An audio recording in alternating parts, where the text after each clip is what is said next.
new inventory and how it's changing the game, especially in the auction market, Daren. You have mentioned in the past that some of the old ways of finding inventory and putting it on your platform are really beginning to change, especially in today's dynamic mortgage market. Maybe talk a little bit about where the inventory is coming from today and how auction.com is involved. Yeah, absolutely. What we were noticing is that the number of properties going to auction, the percentage of properties going to auction that were scheduled has been going down. And when we investigated that in the market, we were seeing a lot of those properties were ending up selling, just not at foreclosure auction, which was great. I mean, that's great news for the homeowner. They're avoiding foreclosure.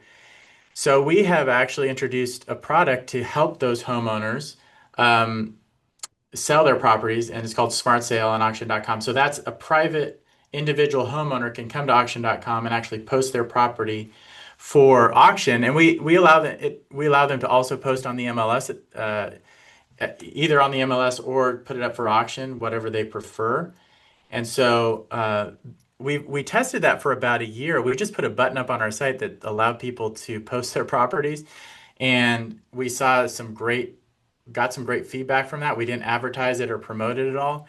In fact, a lot of investors, it wasn't just people in foreclosure, it was real estate investors who just had inventory that they wanted to maybe sell. They thought selling to our buyers, we have a very unique buyer base, was a good thing. So that's what we're moving into.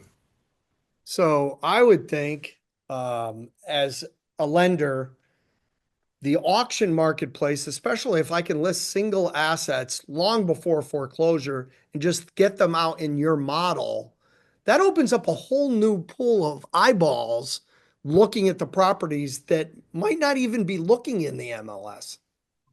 That's absolutely right. I mean, we have 7.5 million registered users, which is a huge number, but we also have, I mean, there's a smaller number within that that are active buyers, but they are very active buyers and they're very good. A lot of them, they've told me, I don't look on the MLS because I specifically am looking for the type of inventory you have, which tends to be distressed inventory.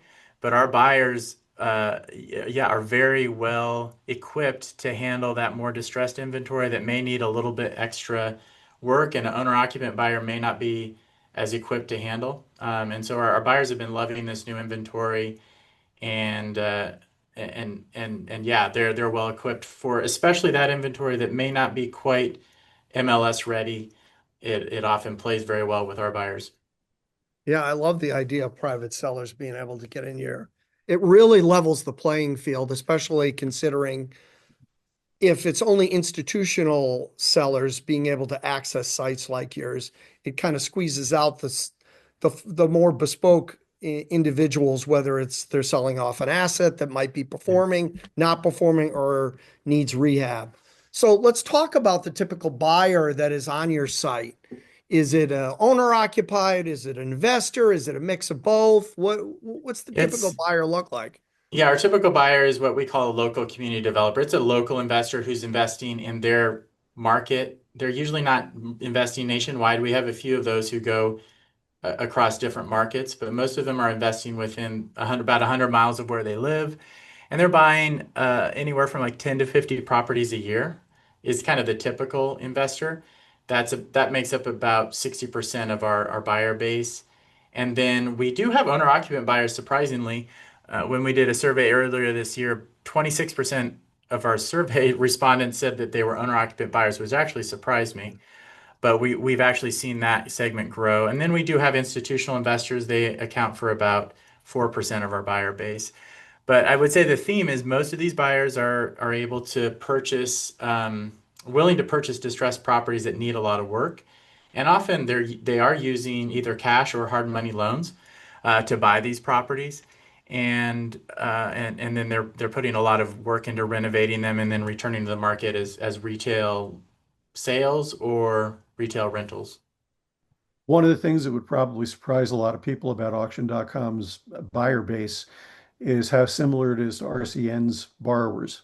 It is primarily small to mid-sized investors who are looking at regional or local opportunities, less so the big institutions, which I think is what everybody assumes. And then to Daren's point, the percentage of owner occupants has certainly grown quite a bit over the last few years since I left the company, where owner occupants used to make up a minuscule part of that inventory. But it goes to show that owner occupants, like everybody else, are looking for whatever properties they can find and buy at a reasonable price because the market has been so tight over the last few years. So, Daren, with all of these new tools, the additional inventory, getting properties upstream, it seems to me that there is way more access to inventory than ever on auction.com. What is that leading to with your diverse buyer base? Well, our buyers for a few years now, with foreclosure levels low, have been asking for more inventory, and so this is giving them more inventory, and they're loving it. I talked to one of our buyers recently, actually went out and filmed him in Montgomery, Alabama. He's been buying properties on our site since 2019, but then just last year he bought four of these private seller properties in Montgomery, and three of them were on the same street. And he actually bought it from a lender who had foreclosed on the properties, but they're not one of the big national lenders. They just had a small inventory, and they posted it on auction.com, and he loved it, bought them, turned them all in 90 days and turned them into cash flowing rentals. So that's the kind of buyer we're looking for and the kind of inventory they're looking for. Perfect. Well said. Thanks, gentlemen.